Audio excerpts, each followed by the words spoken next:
Welcome to The War. From Boise, Idaho, this is your host, Adam Graham. If you have a comment, send it to me, box13 at greatdetectives.net. In the wake of the devastation and destruction of the Second World War, many people have posited that question. Could it have been prevented? What if something else had happened and it had caused the war not to occur? It's a challenging question, and one that we're going to take on with today's program. We're not going to go into some sort of weird sci-fi direction with somebody traveling back in time and killing Hitler or something like that. We're going to present to you instead an episode of a program called Stroke of Fate. Stroke of Fate was an intriguing program NBC introduced in the fall of 1953 about what if certain events in history had happened just a little bit differently. As the digital deli FTP.com points out, CBS had been airing a program called You Are There, telling people what did happen and bringing history to life. Here we have a dramatic series imagining what might have happened, bringing an alternate or potential alternate history to life. It's a fascinating speculation, and the series took on this question of the war on the program that aired November 22nd of 1953, asking what would have happened if the French had fought Hitler's occupation of the Rhineland. So let's go ahead and we'll take a listen to Stroke of Fate.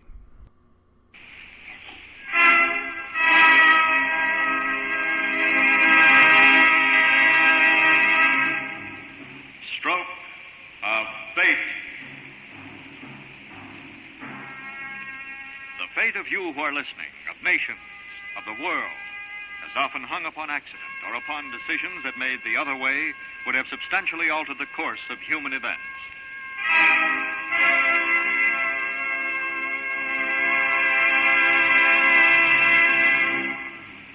Suppose by a stroke of fate, Pickett's famous charge at Gettysburg had been successful. Suppose fate had decreed that the assassin who shot President Lincoln had missed. Yes, much depends upon a stroke of fate. And tonight we rewrite history as we present a dramatic conception of what might have happened If, by a stroke of fate, the French in 1936 had opposed by military force Hitler's occupation of the Rhineland.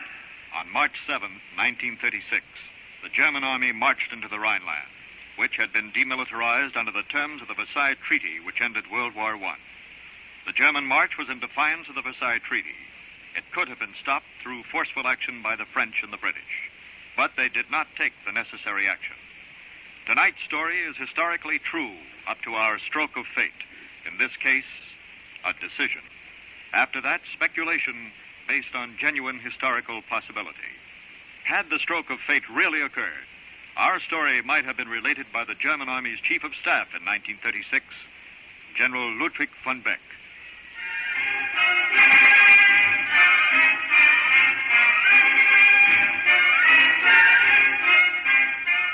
On August 2nd, 1934, a year after Germany had withdrawn from the League of Nations, President von Hindenburg died, and Adolf Hitler became head of the German state.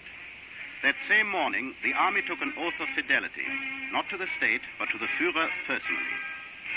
Many of us on the General Staff resented the Führer as being something of an upstart, but our respect for him grew somewhat when he was able to increase the pace of German rearmament in contradiction to the terms of the Versailles Treaty without penalty. Although the French were dismayed, the British government at this time, and most of the British people, were deceived by the Führer's declaration of peaceful intentions. But in England, there was a voice raised. Winston Churchill's. The Germans demand equality in weapons and equality in the organization of armies and fleets. And we have been told you cannot keep so great a nation in an inferior position. What others have, they must have. I have never agreed. It is a most dangerous demand to make. Nothing in life is eternal.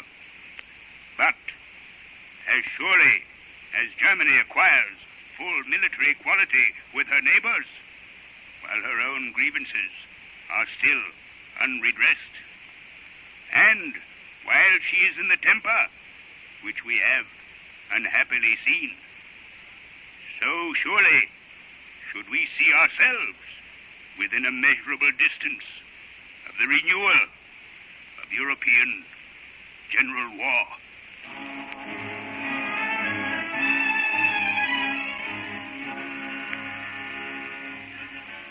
The voice of Winston Churchill was a voice crying in an English wilderness. It had few echoes.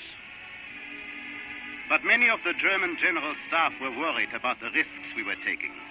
And in 1936, at an important meeting with the Führer in the Reichschanzlei in Berlin, at which the commanding general of the army, General Werner von Fritsch, and myself, as chief of staff, were present. Gentlemen, I have decided that on or about March 7th, we will march into the Rhineland. My Führer! What, Fritsch? This is a violation of the Versailles Treaty and of the Locarno Pact, to both of which Germany is a signatory. Both are meaningless scraps of paper. We signed them because we were forced to. They are ropes around the neck of the Reich, straining us. I will break them. Pardon me, mein Führer. I am as anxious as any German, as even yourself. The German troops should once more occupy the Rhineland. But, you imply doubt. There must be no doubt. I have none. Mein Führer, Yes, General von Beck. I believe that what General von Fritsch wishes to point out is that France... What about France? France, mein Führer, will not permit us to re-enter the Rhineland without armed resistance. England, under the Locarno Pact, must come to France's aid, and we will be faced with overwhelming military might, which we cannot successfully challenge. France alone has almost 100 divisions. We have 36 divisions. And 36 German divisions are worth more than 100 French divisions. Pardon, mein Führer, but we have only 6 well-trained divisions at present and melee cadres for the other 30. If we were to wait for, say, 2 years... Wait, no! Strength lies not in defense, but in attack. You talk of France. Shall I tell you what France will do? She will not march without England, and England will not help her. England will say that we are going into our own back garden. England wants peace. All except that Schweinehund Churchill and some of his crazy followers. Well, I will promise them peace. Not merely for now, but for 25 years to come. Mein Führer... What did these degenerate democracies do when last year I ordered conscription? That, too, was a violation of the Versailles Treaty. England, France, and Italy met at Stresa, did they not? They said they found themselves in complete agreement in opposing any unilateral repudiation of treaties which may endanger the peace of Europe. And that's all that happened. An agreement crashed. That did not stop conscription in Germany. England and France are not concerned with us now, but with Mussolini's conquest of Ethiopia. The League of Nations has ordered a few sanctions against Italy, but England and France are afraid to permit the League to order a sanction on oil, the one sanction that will force Mussolini to withdraw his troops, because he has threatened war against them if they do. Mussolini has successfully defied 34 members of the League of Nations. Am I less than Mussolini? We will march into the Rhineland and take what is ours.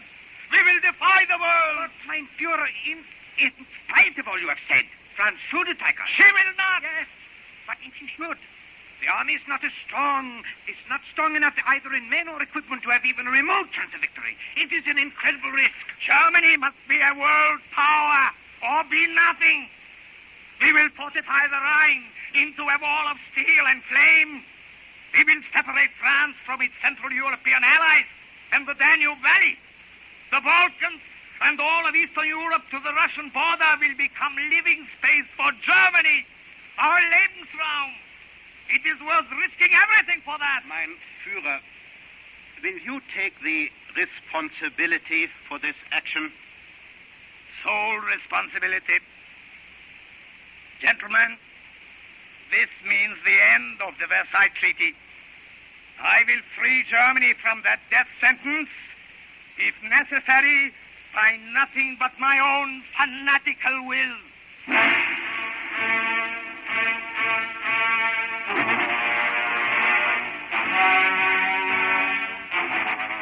Nevertheless, the Führer did consider our objections. For on March 6, 1936, there was another meeting in the Wilhelmstrasse with General von Fritsch, General Werner von Blomberg, the Minister of War, and with General Hermann Göring present. Tomorrow, we march into the Rhineland. But, out of regard to the fears of some of you, I order that the generals commanding the occupation force carry instructions to the effect that if French soldiers enter the Rhineland, our army is to immediately retreat without in any way opposing them.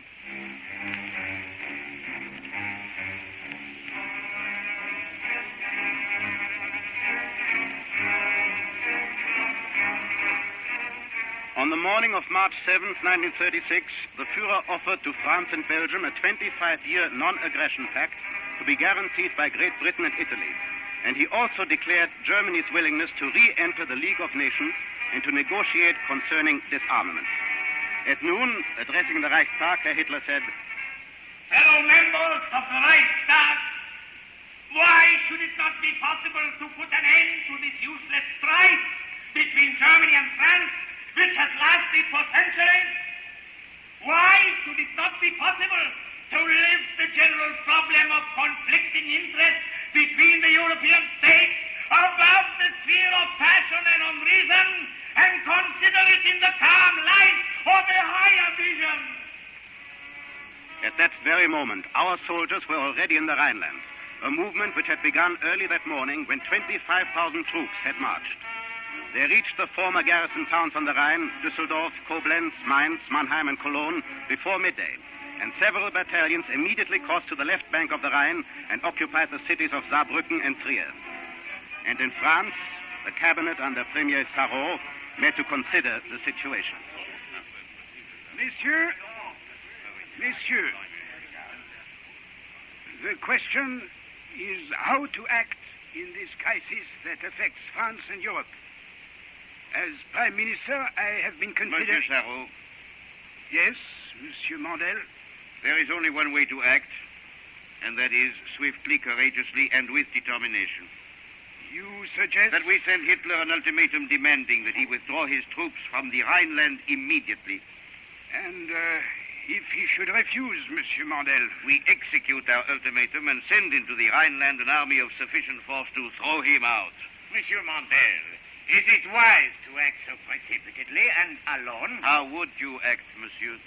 I would advise consultation with Great Britain. She is also a signatory to the Locarno Pact. She is pledged to aid us against military aggression. But let us first learn her attitude so that we do not find ourselves acting alone.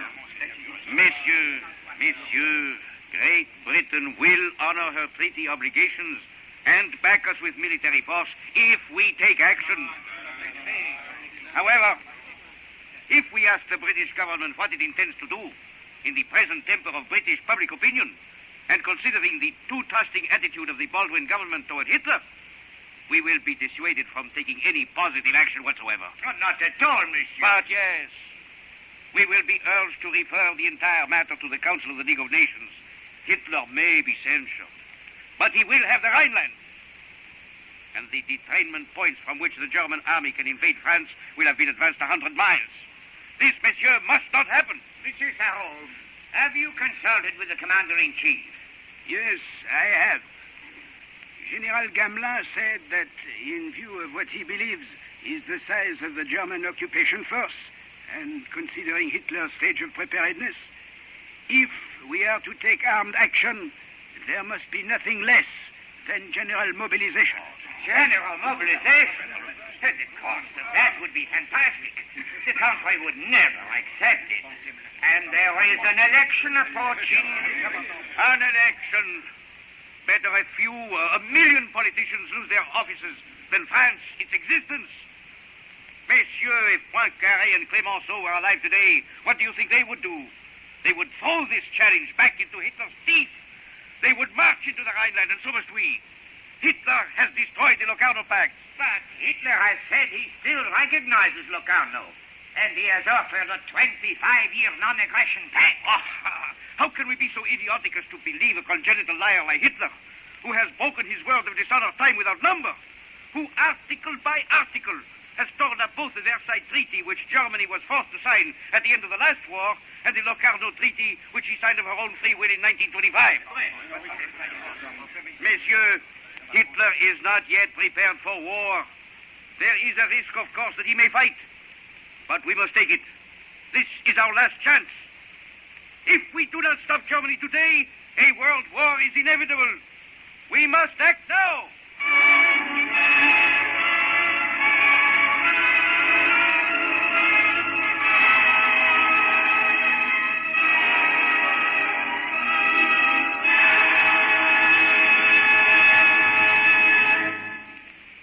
You are listening to What Might Have Happened. If, by a stroke of fate, the French had opposed by military action Hitler's reoccupation of the Rhineland.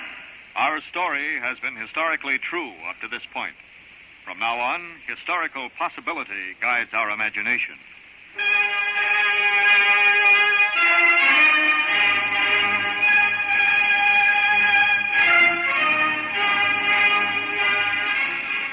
The French government then issued an ultimatum to the Führer, giving him 72 hours to evacuate our forces from the Rhineland.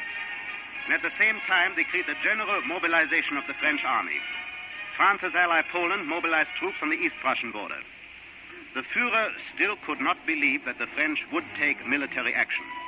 However, when French forces entered the Rhineland and Britain declared its intention of honoring its treaty obligations to France, our commanding generals, obeying their secret instructions, withdrew our troops from the Rhineland, and a conflict was avoided. General von... Catastrophic, von Beck. Never before in our history has the German army been forced to retreat without firing a shot. Our professional army has been irretrievably tarnished. With the French and Polish armies poised on our borders, memories of 1918 rose to plague our people, who realized for the first time the disasters towards which the Führer's fanaticism was leading them. Sensing that his position was tottering, the Führer struck out against all opposition with increased ferocity. But brave critics would not be stilled. From one pulpit, Adolf Hitler has not been satisfied to crush the civil liberties of the German people. He has replaced the worship of the Almighty God with a new religion, the worship of Almighty Hitler and Hitlerism. And now, besides all his other crimes against the German people, he has arrogantly challenged the world and lost, and brought us to the verge of armed conflict only 18 years after Germany and Europe have suffered through the bloodbath of a world war. I, Müller, your pastor, say that the Führer must stop before it is too late.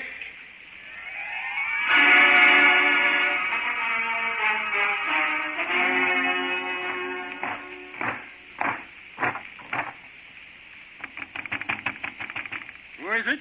Security police, open. Yes? Heil Hitler. Master Müller, you are under arrest.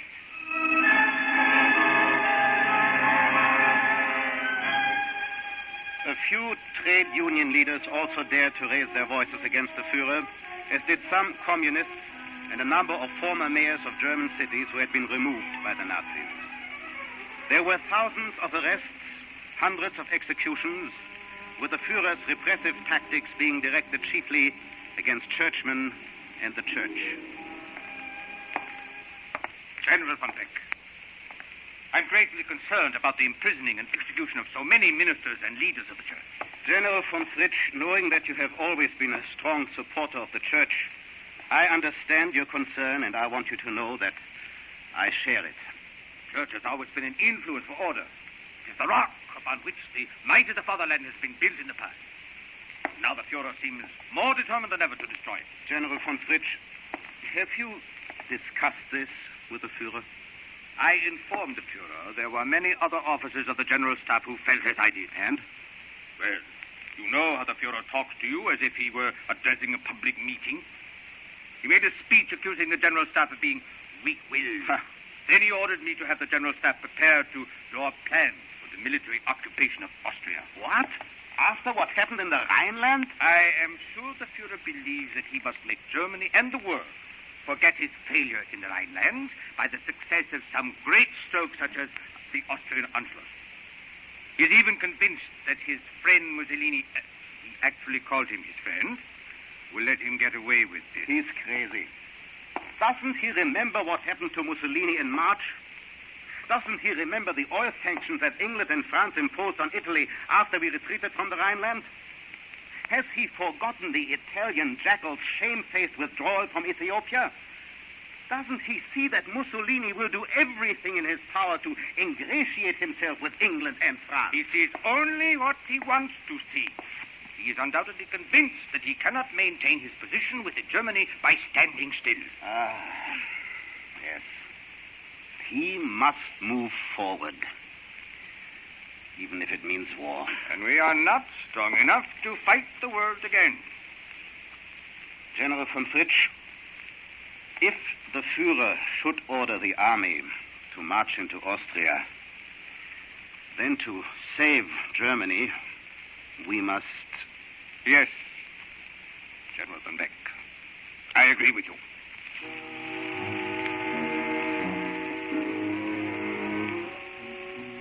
On May 21st, 1936, the Führer in a speech to the Reichstag said, Germany neither intends nor wishes to interfere in the internal affairs of Austria, to annex Austria, or to conclude an Anschluss. In July 1936, a treaty was signed with Austria in which Germany agreed that it would not in any way influence the internal affairs of Austria, nor give any active support to the Austrian National Socialist Party.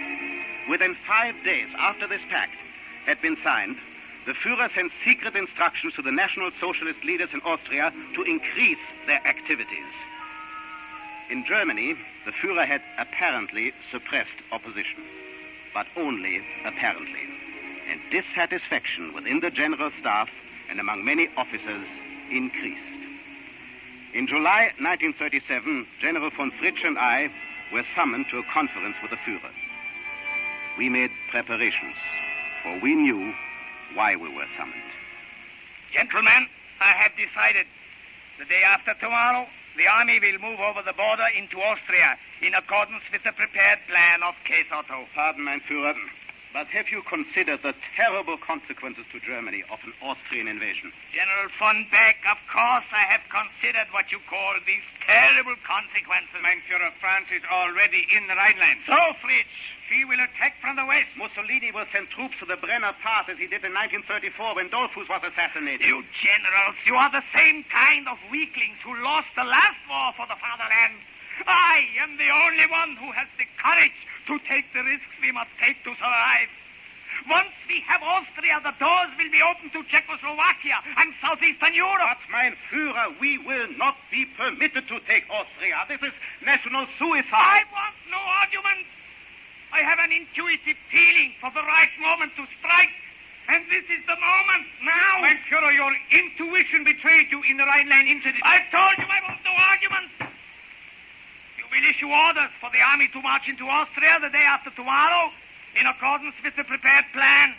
This is a command. Mein Führer, we cannot issue such an order. And if we did, the General Staff would refuse to obey. Traitors! Have you forgotten the oath that you and every other soldier swore to me as your leader? There comes a time when loyalty to the fatherland must supersede loyalty to any one man, no matter how highly placed. You are under arrest, both of you! No, Herr Hitler! To the contrary, it is you who are under arrest. Have you gone mad, you insubordinate fools? How dare you speak this way to me? Colonel Farben, arrest Herr Hitler.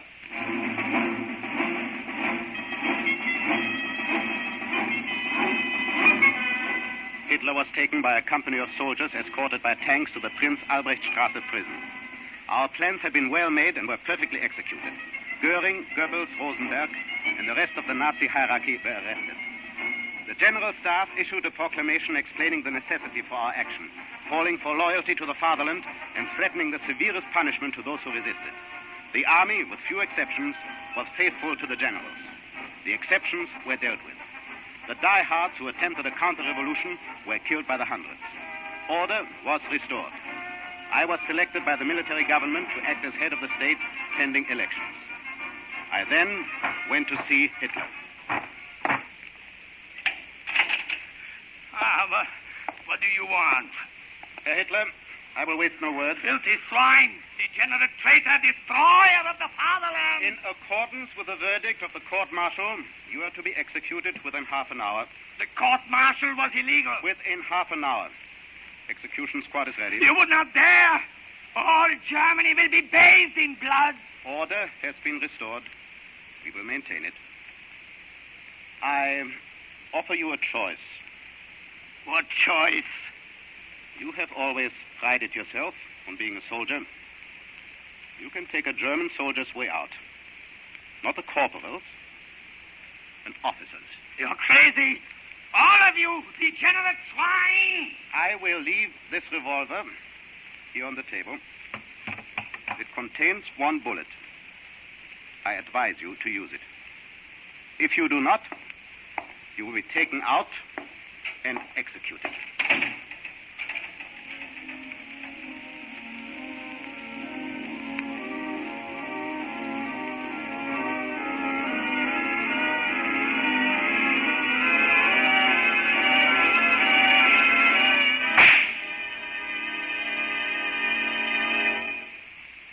We decided that a strong government, backed by the army, must be maintained, and that gradually a greater measure of civil liberties would be granted. In the meantime, the anti-Semitic regulations, which had so blackened Germany's name throughout the world, were relaxed. The government also decided Germany must re-enter the family of nations, and we offered to join the League of Nations. Realizing that a continued armaments race would be economically ruinous to us, we sincerely suggested a world disarmament conference. The Hitlerian era was ended.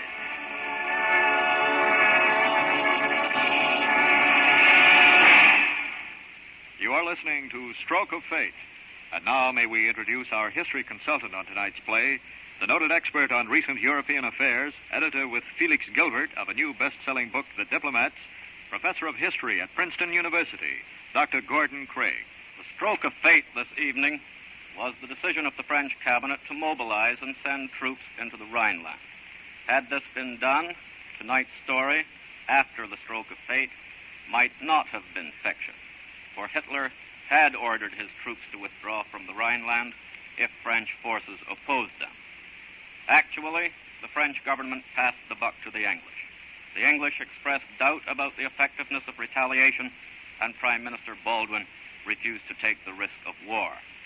The Western powers then took no effective measures, and Hitler was left in military possession of the Rhineland. Simultaneously, Mussolini was permitted to emerge from Ethiopia victorious. Anglo-French weakness convinced the dictators that there would be no real opposition to any further aggression. By July 1936, they were both aiding Franco in Spain, and by November, bound together in the Axis, they resolved to destroy the last vestiges of collective security. In February 1938, Hitler removed von Fritsch from office and dismissed other generals whose loyalty he doubted.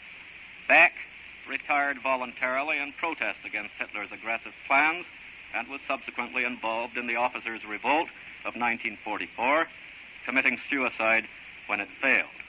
Meanwhile, in March 1938, Hitler completed the Austrian Anschluss without opposition.